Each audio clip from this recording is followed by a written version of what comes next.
Okay, so imagine this. You've got a country right in the very heart of Europe, but its language sounds like it's from another continent entirely. This is the story of a thousand-year-old mystery, a tale of incredible journeys, and a genetic puzzle that scientists are only just now starting to solve. We're talking about the Hungarian Paradox. And this is the core of it, the big question. The Hungarian language, which is called Magyar, is like an island in a huge sea of Indo-European languages. It sounds nothing like German or Slovak or Romanian. So how on earth did a language with roots deep in Siberia end up here, right here in Central Europe? Well, that's exactly what we're going to unpack. And the puzzle gets even weirder when you look at the evidence side by side. On one hand, linguistically, Hungarian is part of the Uralic family. You can trace its origins all the way back 4,500 years to Siberia. But on the other hand, if you look at their DNA, modern Hungarians fit right in with their neighbors, the Austrians, the Slovaks. A Siberian language but European genes. How does that even work? Yeah, this isn't just some little linguistic quirk. We are talking about a genuine thousand-year-old genetic mystery. For centuries, the answer was just lost to time. But now, thanks to the incredible science of ancient DNA, we're finally starting to unlock the secrets. To solve this, we have to go back. Way back. Our story kicks off about 4,500 years ago, deep in these vast, icy forests of Siberia. This was the original homeland for all the Uralic-speaking peoples, and it's the very starting point for the incredible journey of the Hungarians' ancestors.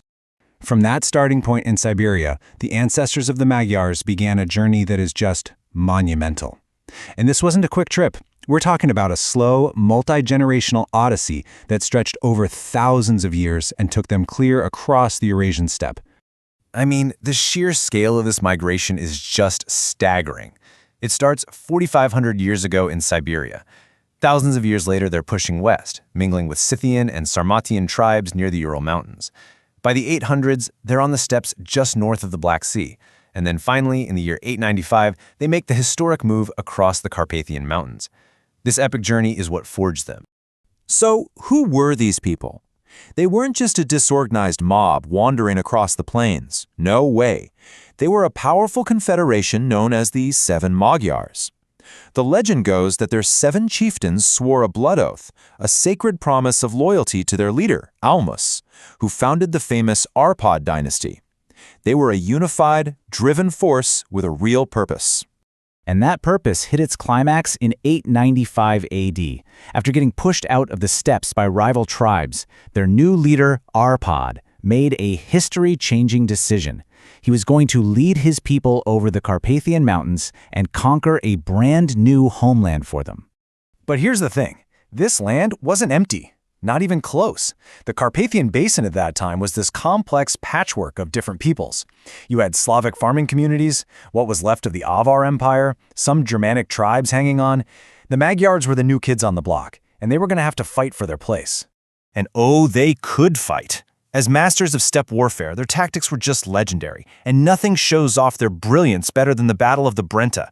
They were in Italy, hired as mercenaries, and suddenly found themselves facing a local army 3 times their size. So what did they do? They did the last thing anyone expected. They pretended to panic and run away, luring their very overconfident enemy into the perfect trap.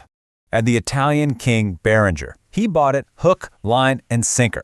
He was even offered a truce that would have let the supposedly defeated Magyars just leave peacefully. But, as a writer from that time put it, confident in his strength, Berenger refused. He thought he'd already won, so he let his men set up camp and start celebrating. A fatal, fatal mistake. They basically weaponized Berengar's arrogance against him. While the Italians were partying, 3 Magyar units quietly crossed the river and silently surrounded the camp. And then, they struck. A devastating rain of arrows came down from all sides, followed by a massive charge that just shattered the completely unprepared army. It was a tactical masterpiece. So this military genius explains how they conquered the land, how they imposed their language. But it also brings us right back to our central puzzle. They passed on their language, sure, but what happened to their DNA? The answer is in the science of what you could call the Great Genetic Blend. So the key piece of evidence for scientists is this specific genetic marker called haplogroup N1A. The easiest way to think of it is like a return address stamped on the male Y chromosome.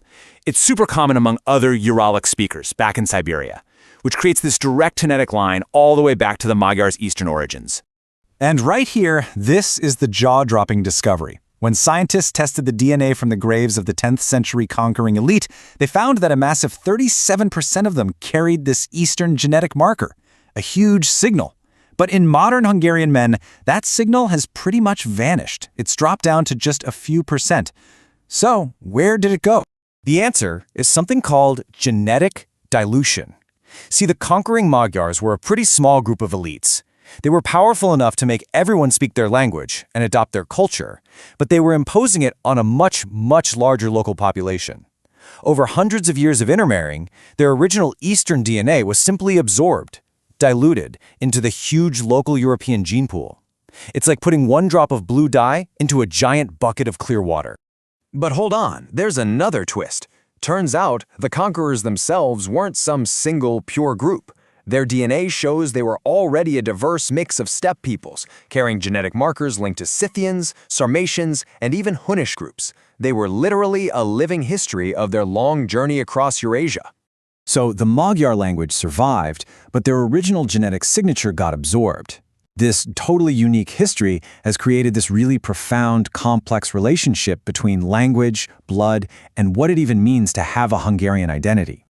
Now that Magyar way of life, the raiding, the steppe warrior culture, it couldn't last forever. For decades, they launched these terrifying raids all across Europe. But that whole era came to a crashing halt in 955 AD with a massive defeat at the Battle of Lechfeld.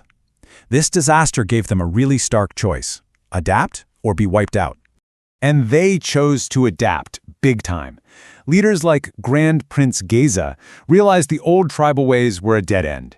He started ruthlessly centralizing power, crushing any rival chieftains, to forge a single unified state. The whole process was so brutal that his own son, who would become Saint Stephen, later said that his father's hands were covered in blood. The change was just absolute. They traded in nomadic raiding for settled farming. They transformed their loose bunch of tribes into a centralized European monarchy. And, maybe most important of all, they gave up their pagan gods for Western Christianity, which cemented their place in the new Europe. And that brings us right back to the paradox we started with. The story of the Hungarians is just this incredible tale of cultural survival. You have a small elite that travels thousands of miles and manages to leave a permanent linguistic footprint in the middle of a continent. In the end, it turns out their language was way more resilient than their genes. And it leaves us with a really deep question, doesn't it? What defines who we are more, the words we speak or the blood we carry? The story of Hungary proves that the answer is never, ever simple. Don't forget to like and subscribe.